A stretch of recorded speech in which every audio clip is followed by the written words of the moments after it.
Now, what are the chances of this?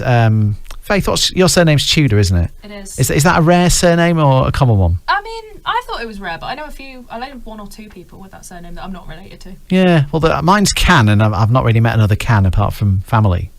C-A-N-N. Everyone always misspells my name. But Dewsnap is also one I would have thought is quite rare. Quite rare, yeah. Yeah. Until I saw it on this sheet. Yeah. So here we got a guy called John Dewsnap. He's not any relation of yours, is he? Not that I know. No. Have we checked? I've not checked. Right, okay, but we don't think so. I think we're probably everywhere, though. Yeah. But he's in so it's a theatre group putting on a production. Is that right? They're based at Duckingfield Methodist Church. Okay, and this is a farce called Holiday Snap. I like the name of the group, Have a Giraffe. Yeah. So it's quite a nice name, that. So I imagine they have a lot of fun. Have you done any treading the boards, either of you, in the past? Not really. I did a school play. Yeah, I did a school play, but I mean everything was black and white then, long time ago. So, what about you, Daisy? Yeah, sometimes, yeah. I can see Andy Hoyle in pantomime. I can see him in pantomime. Should we put him forward? There's any pantomimes listening in Tameside who need, back end of a cow or a dame or, give us a call. Andy's very reasonable. Yeah, Andy will definitely be up for that. We'll punt him out. Yeah. I mean, he's not here to defend himself, so that's fine. But in the meantime, we've been finding out about Holiday Snap with not a relation of Daisy Dewsnap, no. John Dewsnap. The group itself was formed in 2019, but this is the first time through COVID and other commitments that we've been able to actually put a show on. So technically, this is our first production. And the reason the group came about was Duckingfield Methodist Church, as you know, because I know you've known us for a long time, have traditionally had a social and entertainment committee that have put forward ideas for shows, and for a number of years I've directed them.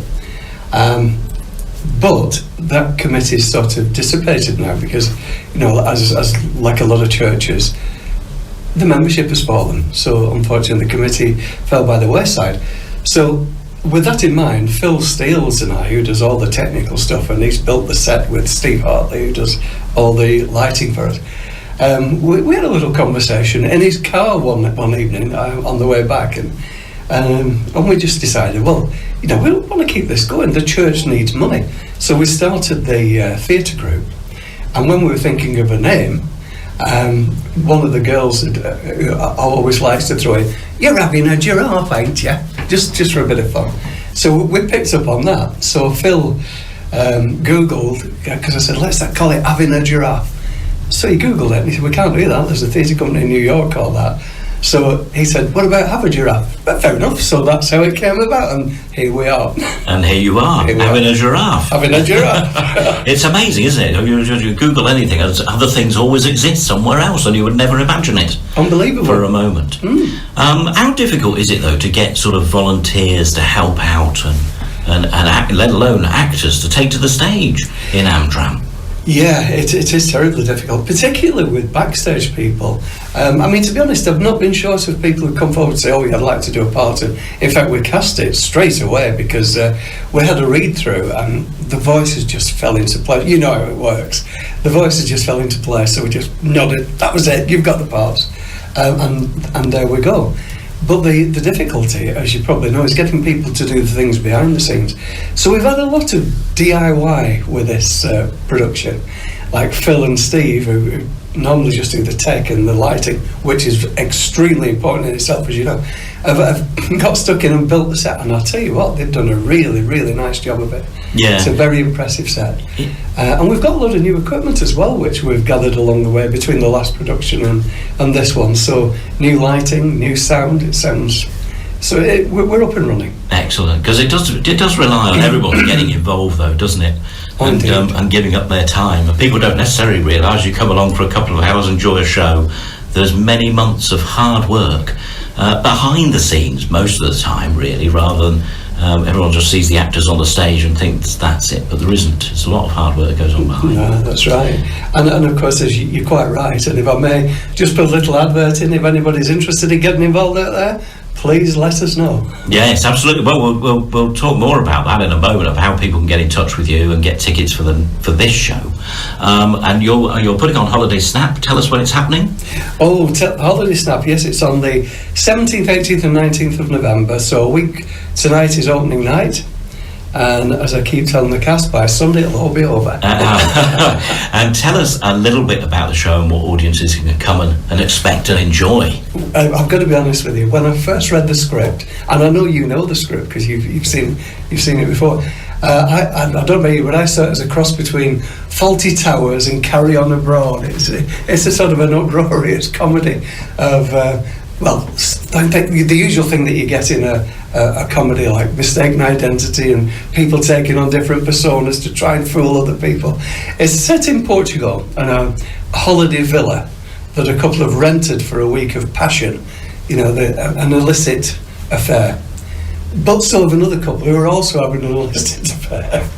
And that's where the complication begins. They've both got the same week booked for their illicit affairs. Will they go on or will they not? That is the question. Look, you're guaranteed a farce, aren't you? Absolutely. And a good laugh. So tell us how you can get tickets for the show. Yeah, tickets, really you can pay on the night. We've still got seats available. But there is a contact number here which is Phil Steele's actually, and it's 0161 348 8288.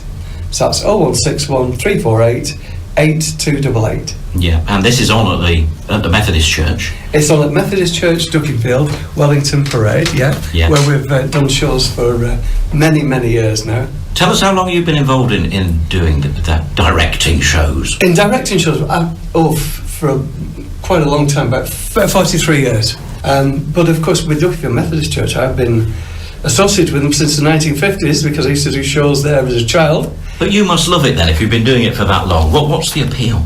What's kept you interested for so long? Three things, really. One is the people that I'm involved with there, because they are lovely people. I mean, the people I've worked with for a long, long time now. I first directed a play for them in 1990. I had a bit of a break of 14 years, from 1999 to 2013, but I've been back there ever since. So the people are fantastic. The church is so important to me. It really is.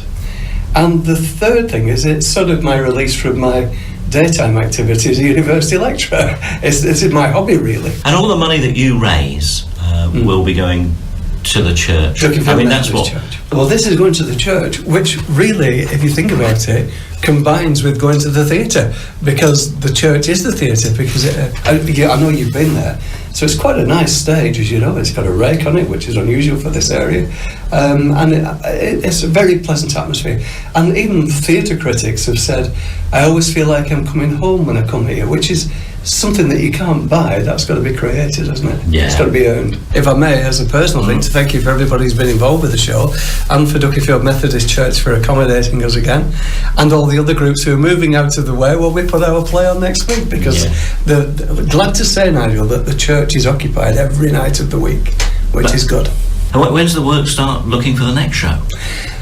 Well, we're actually, straight away. if I may put a little plug in there, we are going to do a one-night show in April, and it's going to be a murder mystery, and there'll be food involved, and you know the usual format for a murder mystery. And then the next Have a Giraffe show will be in November.